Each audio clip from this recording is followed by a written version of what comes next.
8:13 now. You're streaming live on WCNC Plus. It's a problem that we often talk about. Local animal shelters at capacity with no room to take in any more animals. February is National Spay and Neuter Month. It's a month dedicated to helping reduce animal overpopulation. This morning, Dr. Julie Holyfield is joining us to talk about the importance of that mission. She's the medical director at Animal Care and Control. Doc, thanks for joining us. We appreciate it. Good morning.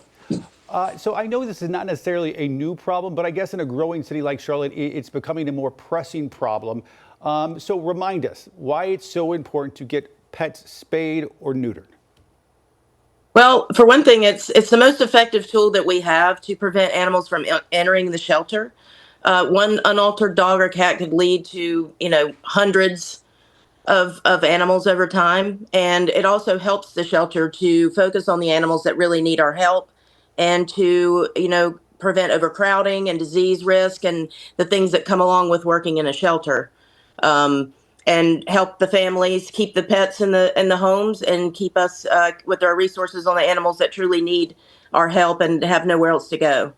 So you've explained that it helps the shelters, but there are also some health benefits for the pets who are spayed or neutered. Tell us about those. Yes, so female dogs can get mammary cancers, and they're prevented greatly reduced by spaying your dog even before the first heat, almost eliminated by that. They can get uterine infections called a pyometra that's common in older dogs. And it also helps prevent testicular cancers and prostate cancers in male dogs by having them neutered. But the other benefit is the behaviors that are driven by hormones, like wandering, fighting, getting hit by cars and things like that are things that animals do that when they're roaming and driven by those hormones. So that helps reduce that too. So it helps them stay at home and keeps them healthier. All right, and this question is personal for me because I've talked about it several times here on air. This goes well beyond just your indoor pets. A lot of neighborhoods in Charlotte, mine included, have a large feral cat population. I have learned in the last few years how to handle it, thanks to your organization and other groups. You can capture these cats, take them to your facility or others, get them fixed.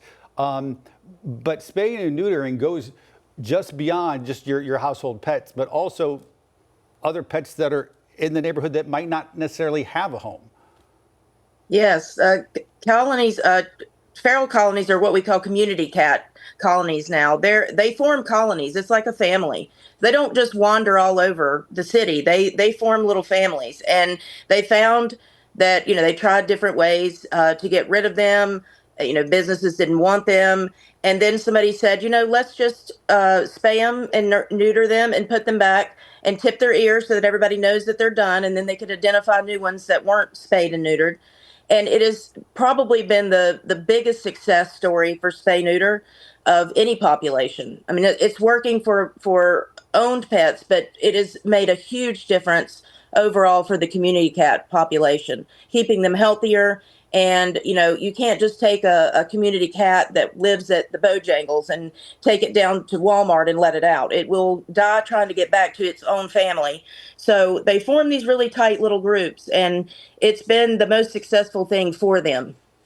We know the importance of spaying and neutering. And Doc, before we let you go, of course, we're talking about the importance of that. But for families or people who are looking to get an animal, stress the importance of checking out the shelters in your neighborhood. We have a number of them in our community. As far as getting spay and neuter services, or? Well, getting the services, and also if you're looking to get a pet. Oh, yes, definitely. We have a website, animalcareclt.org. We just changed it. Sorry, couldn't remember the name. Anyway, we have all of our animals up there, fostering, everything for us. And there's lots of low-cost spay neuter places around Charlotte and the surrounding areas. I know Gastonia has one, Cabarrus. We have one. We're focusing on free spay neuter right now, and you have to qualify. So there are some things there that you have to go through, an application and things. But HSC, Humane Society of Charlotte, Snipwell, lots of options for that. But we definitely have lots of animals, and we're coming up on kitten season. That'll be a good time to get into fostering and maybe come find a kitten of your own.